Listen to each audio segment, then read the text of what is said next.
One should know oneself as one is, not as one wish to be. मतलब अपने आप को वैसे जानना जैसे कि आप है, वैसे नहीं जैसे कि आप चाहते कि आप है।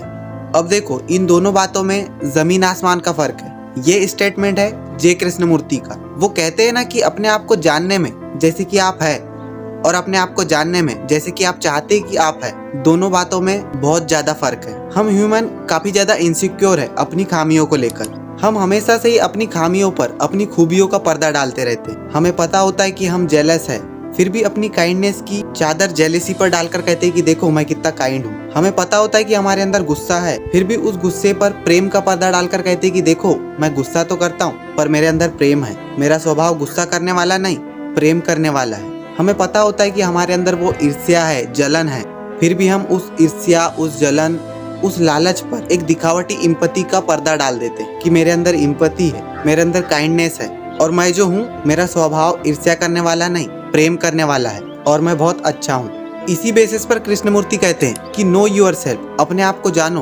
Because without knowing yourself there is no basis of any wisdom. Means अपने आप को जाने बिना कोई आधार ही नहीं है किसी ज्ञान का। Knowing yourself is the beginning of all the wisdom. अपने आप को जानना सभी तरह की ज्ञान की शुरुआत है। सो फर्स्ट टास्क ही ये है कि अपने आप को जानो। अब सवाल ये आता है ना कि अपने आप को जाने कैसे, अपने आप को जान कैसे सकते हैं। बिकॉज हर फिलोसफर और हर थिंकर आकर ये कह के तो चला जाता है कि नो यूर सेल्फ, बट अपने आप को जाने कैसे, क्या रास्ता है, क्या मेथड है। तो देखो मेथड ये है ना कि you can only know yourself with relationship to someone. Krishnamurti कहते हैं तुम सिर्फ और सिर्फ चीजों के साथ संबंध में, रिलेशनशिप में अपने आप को जान सकते हो। बिकॉज जो हमारी होल लाइफ है वो रिलाई करती ऑन द रिलेशनशिप, वो चलती रिलेशनशिप के ऊपर। रिलेशनशिप के बिना सरवाइव कर पाना काफी मुश्किल है। एंड यहाँ रिलेशनशिप का मतलब सिर्फ ये नहीं कि फैमिली के साथ रिलेशनशिप, गर्लफ्रेंड बॉयफ्रेंड के साथ रिलेशनशिप, हस्बैंड वाइफ के साथ रिलेशनशिप, ब्रदर एंड सिस्टर के साथ रिलेशनशिप। ओनली ये रिलेशनशिप नहीं, बल्कि ये रिलेशनशिप है तुम्हारा तुम्हारे चीजों के साथ, तुम्हारा तुम्हारे लोगों के साथ, तुम्हारा तुम्हारे नेचर के साथ, तुम्हारा तुम्हारे इन्वायरमेंट के साथ। हर चीज के साथ तुम कहीं ना कहीं किसी ना किसी तरीके के साइकोलॉजिकल रिलेशनशिप में बंधे हुए हो। और तुम अपने आप को तभी जानोगे जब तुम इन रिलेशनशिप के जरिए खुद को आकोगे। बिना इन रिलेशनशिप के जरिए खुद को जान ही नहीं सकते। एग्जाम्पल, तुम हिमालय पे चले गए, वहाँ मेडिटेशन कर रहे हो और तुम्हें लग रहा है कि तुम अपने आप को जान जाओगे, तो तुम अपने आप को जान ही नहीं सकते। तुम हिमालय पे बैठे हो, तपस्या कर रहे हो और तुम्हें लग रहा है कि अरे मेरे अंदर तो लालच नहीं है, काम नहीं है, अट्रैक्शन नहीं है और मैं यही हूँ, अपने आप को जान गया हूँ। तो तुम ये सब इसलिए बोल पा रहे हो क्योंकि तुम हिमालय पे बैठे हो, जहाँ ऐसी कोई चीज है ही नहीं जिसको देखकर तुम्हारे अंदर काम आए, जहाँ ऐसी कोई चीज है ही नहीं जिसको देखकर तुम्हारे अंदर लालच आए। एंड वहीं तुम हिमालय से आए, नॉर्मल शहर दिल्ली में जा रहे हो, लड़की दिखी खूबसूरत, आ गया काम। हिमालय से आने के बाद लग गए कॉर्पोरेट में, तुम्हारा कलीग प्रमोशन पे प्रमोशन लिए जा रहा है, तुम्हारा कुछ हो ही नहीं रहा है, आ गया जलन। हिमालय से लौटने के बाद तुम गए पार्क घूमने, वहाँ पे दिखा आईफोन गिरा पड़ा, आ गया लालच की उठा लो।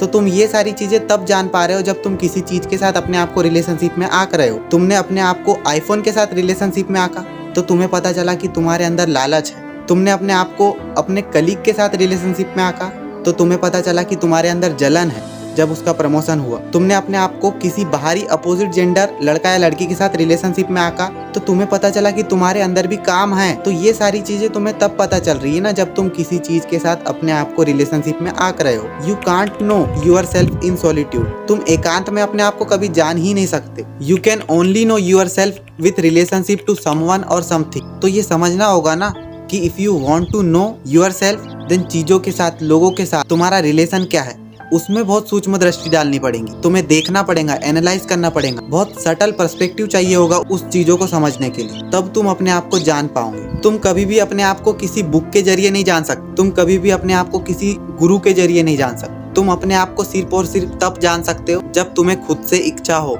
और तुम इंक्वायरी करने बैठो, एनालाइज करने बैठो अपने रिलेशनशिप को, चीजों के साथ, लोगों के साथ, नेचर के साथ, तभी तुम अपने आप को जान सकते हो। एक गुरु तुम्हारे बारे में क्या बता सकता है? एक गुरु तुम्हारे बारे में वो बताएंगे जो उन्होंने तुम्हारे अंदर देखा है, परखा है, जाना है। वो तुम्हें वो नहीं बताएंगे जो तुम एक्चुअली में हो, वो तुम्हें वो बताएंगे जो उन्होंने समझा है। हम इंसान किसी चीज को क्लियरली देख ही नहीं पाते, हमारे अंदर वो कैपेसिटी नहीं होती। हम जब भी किसी चीज को देखते हैं तो उसे देखते ही हमारे माइंड में एक इमेज बनाते हैं अपनी कंडीशनिंग के हिसाब से, अपनी अपब्रिंगिंग के हिसाब से, अपनी कल्चरल एंड सोसाइटिकल इन्फ्लुएंस के हिसाब से, और उस इमेज को देख रहे होते हैं। यानी कि जब भी हम किसी इंसान को देखते हैं तो हम उस इंसान को वैसे देख ही नहीं पाते जैसे कि वो एक्चुअली में है। हम उसे वैसे देखते हैं जैसे हमारे ब्रेन की कंडीशनिंग की गई है। हम उसके हिसाब से एक इमेज बनाते हैं और उस इमेज की छवि को देखते हैं। हम उस इंसान को नहीं देख पाते। सो जब भी आप अपने आप को जानने का प्रयास किसी दूसरे के जरिए करते हैं तो वो इंसान जो आपको बताएगा वो सिर्फ और सिर्फ एक इमेज होगी, एक छवि होगी, और आप एक इमेज नहीं, एक इंसान है। और जब भी आप अपने आप को दूसरे के जरिए जानने की कोशिश करेंगे तो आपके हाथ में एक इमेज ही लगेगी, वो इंसान नहीं लगेगा जो कि तुम हो। सो अपने आप को जानो, परखो चीजों को, रिलेशनशिप को निहारो कैसा है। रिलेशनशिप तुम्हारा चीजों के साथ, लोगों के साथ, नेचर के साथ। जब कोई चीज तुम्हें अच्छी लगती है, बुरी लगती है, तब तुम क्या रिएक्ट करते हो। जब कोई तुम्हें प्यार करता है तब तुम्हारा क्या रिएक्शन होता है। जब कोई तुम्हें हेट करता है तब तुम्हारा क्या बिहेव होता है। ये सारी छोटी छोटी चीजों को एनालाइज करो, अपने आप को आको, परखो, तब तुम्हें पता चलेगा ना कि तुम कैसे हो। अपने आप को वैसे जानो जैसे तुम हो, वैसे नहीं जैसे कि तुम चाहते हो कि तुम हो। अगर तुम्हारे अंदर गुस्सा है, ईर्ष्या है, जलन है, हेट है, तो उसको जानो, क्योंकि सिर्फ जानने से ही तुम एक कदम आगे बढ़ जाते हो उस चीज को ओवरकम करने के लिए। पहला पड़ाव ही है जानना। बिना जाने तुम कोई प्रॉब्लम को सॉल्व ही नहीं कर सकते। अपनी खामियों के साथ अपने आप को जानो। तुम जैसे हो वैसे अपने आप को जानो। Know yourself as you are.